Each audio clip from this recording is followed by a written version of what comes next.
लालच बुरी बला है। एक शहर में एक आदमी रहता था। वह बहुत ही लालची था। उसने सुन रखा था कि अगर संतों और साधुओं की सेवा करे तो बहुत ज्यादा धन प्राप्त होता है। यह सोचकर उसने साधु संतों की सेवा करनी प्रारंभ कर दी। एक बार उसके घर बड़े ही चमत्कारी संत आए। उन्होंने उसकी सेवा से प्रसन्न होकर उसे 4 दिए दिए और कहा, इनमें से एक दिया जला लेना और पूरब दिशा की ओर चले जाना। जहाँ यह दिया बुझ जाए वहाँ की जमीन को खोद लेना।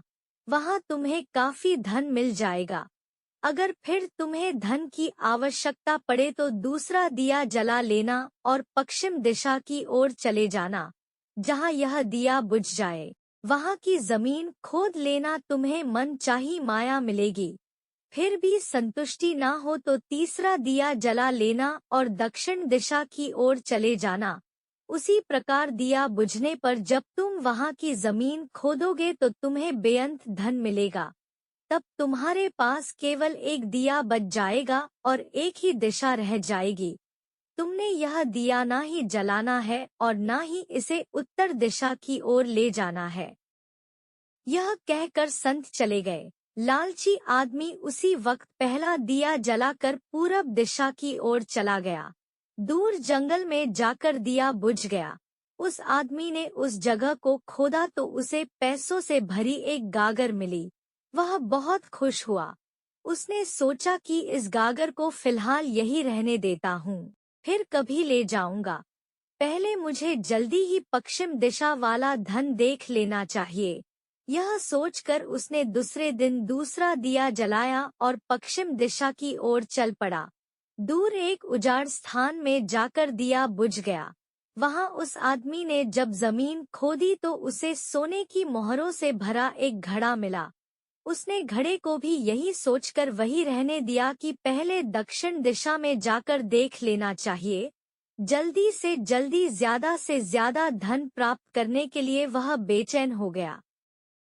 अगले दिन वह दक्षिण दिशा की ओर चल पड़ा। दिया एक मैदान में जाकर बुझ गया। उसने वहां की जमीन खोदी तो उसे हीरे मोतियों से भरी 2 पेटियां मिली। वह आदमी अब बहुत खुश था।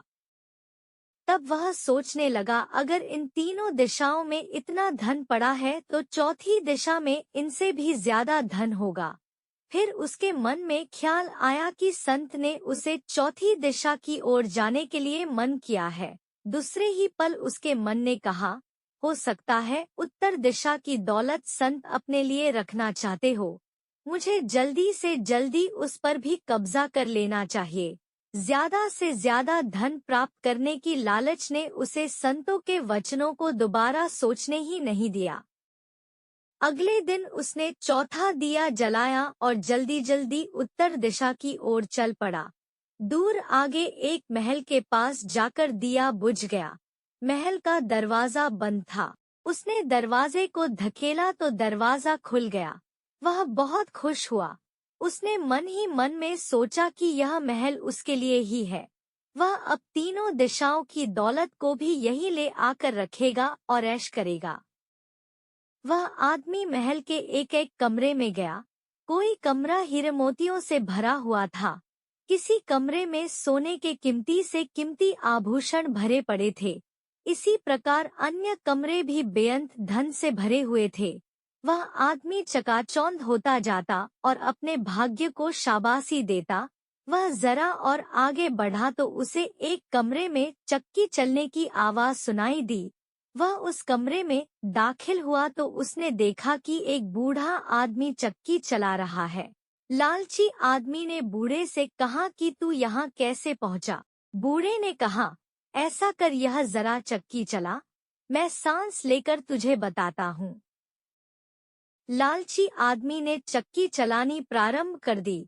बूढ़ा चक्की से हट जाने पर ऊंची ऊंची हंसने लगा।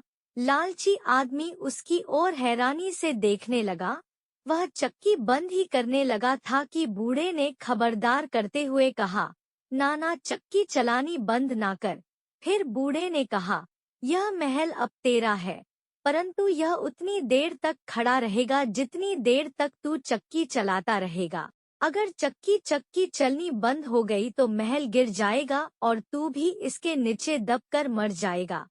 कुछ समय रुककर बूढ़ा फिर कहने लगा, मैंने भी तेरी ही तरह लालच करके संतों की बात नहीं मानी थी और मेरी सारी जवानी इस चक्की को चलाते हुए बीत गई।